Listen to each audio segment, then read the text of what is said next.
Terima kasih Tuan Dipertua. Terima kasih Yang Berhormat Menteri memilih soalan saya untuk naik. Soalan saya nombor 7. Terima kasih Yang Berhormat Tuan Yang Dipertua. Terima kasih Yang Berhormat Pai Besar.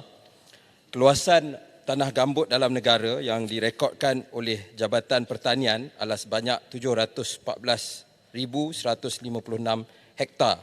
Manakala kawasan pertanian di tanah gambut adalah seluas 342,329 hektar, yang mana 304,000 digunakan untuk pertanian komoditi dan 38,000 digunakan untuk pertanian tanaman makanan. Sebanyak, kalau kita tengok daripada perspektif nasional, 8% daripada kawasan tanah di Malaysia merupakan kawasan tanah gambut dengan taburannya di Johor, Pahang, Selangor, Perak, Terengganu, Kelantan, Sabah dan Sarawak. Dan kawasan tanah gambut mempunyai kekayaan biodiversiti yang tinggi. Untuk makluman yang berhormat, secara spesifiknya Kementerian Sumber Asli Alam Sekitar dan Perubahan Iklim, kami hanya bertanggungjawab dari segi pengurusan hutan paya gambut dalam hutan simpan kekal. Kalau yang dalam kawasan pertanian atau ladang yang disebut tadi, itu di bawah kementerian masing-masing. Sehingga buat masa ini, dasar terbaru yang kita telah ada sejak beberapa tahun kebelakangan ini, hutan simpan kekal di kawasan tanah paya gambut ini tidak dibenarkan untuk jadikan kawasan pertanian. Dan ladang-ladang sawit juga yang baru tidak dibenarkan masuk ke kawasan paya gambut. Selain daripada pulangan ekonomi, tanah gambut juga menyediakan perkhidmatan ekosistem seperti pengawalan banjir dan juga mitigasi kepada fenomena perubahan iklim termasuk dari segi carbon sink yang tinggi. NRECC telah mengambil inisiatif dengan meneroka penggunaan teknologi dalam meningkatkan pengurusan hutan tanah gambut, memandangkan sebagaimana kita maklum, tanah gambut mudah terbakar dan boleh mengakibatkan jerebu, terutamanya pada musim kering. NRECC telah membangunkan dengan izin Forest Fire Forecasting System in Permanent Reserves untuk membantu Jabatan Perhutanan Semenanjung Malaysia, JPSM, menganalisa dan juga meramal kebakaran hutan di hutan simpan kekal. Di samping itu, beberapa kaedah terkini dan teknologi moden digunakan dalam pengurusan hutan paya gambut, termasuklah telaga tiup, menara tinjau, sekatan saliran ataupun check dam dan juga pusat pemantauan sumber hutan ataupun war room digunakan untuk memantau tanah gambut untuk mengelak daripada berlakunya kebakaran.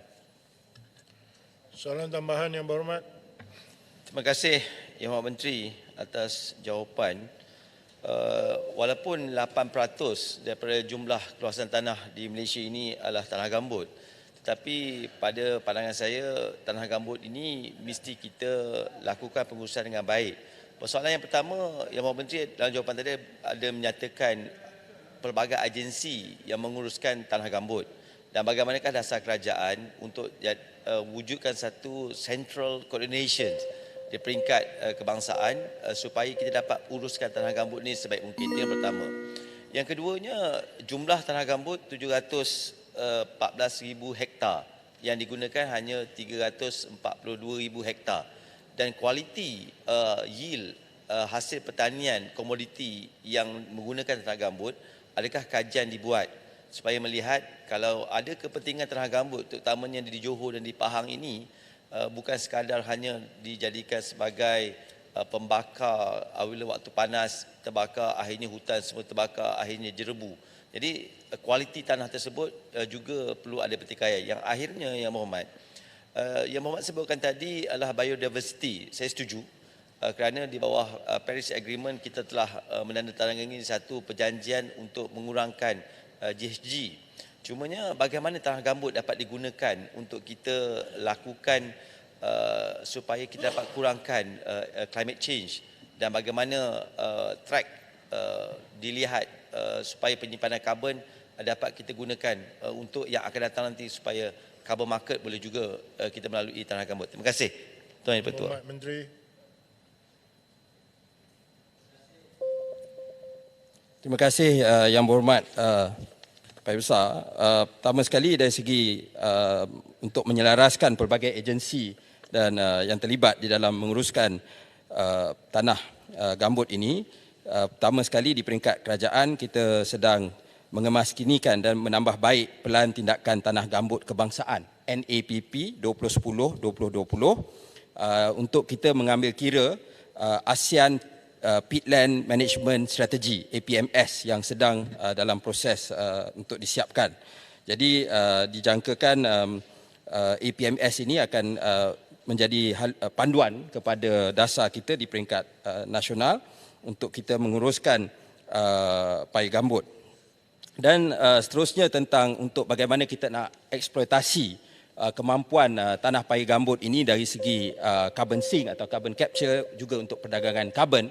Sebenarnya kita maklum di peringkat kerajaan persekutuan banyak negeri-negeri, saya boleh namakan di Sarawak, di Sabah, di Perak, di Pahang juga, dan juga di Selangor sedang explore, ya, kerana karbon juga dilihat sebagai satu sumber negeri. Ya, cuma di peringkat kebangsaan kita nak koordinate supaya perkara ini dapat dilakukan, dapat kita hasil tersebut dapat pulangan yang kita nak. Jadi kita sedang merangka dasar karbon kebangsaan di peringkat nasional untuk menyediakan satu panduan. Ya, sebab kadang-kadang ialah bila bercerita tentang carbon trading dan sebagainya, cerita dia indah. Ya, tapi bila go into the details, cost untuk nak buat dasar-dasar untuk memastikan karbon itu berkualiti sangat tinggi.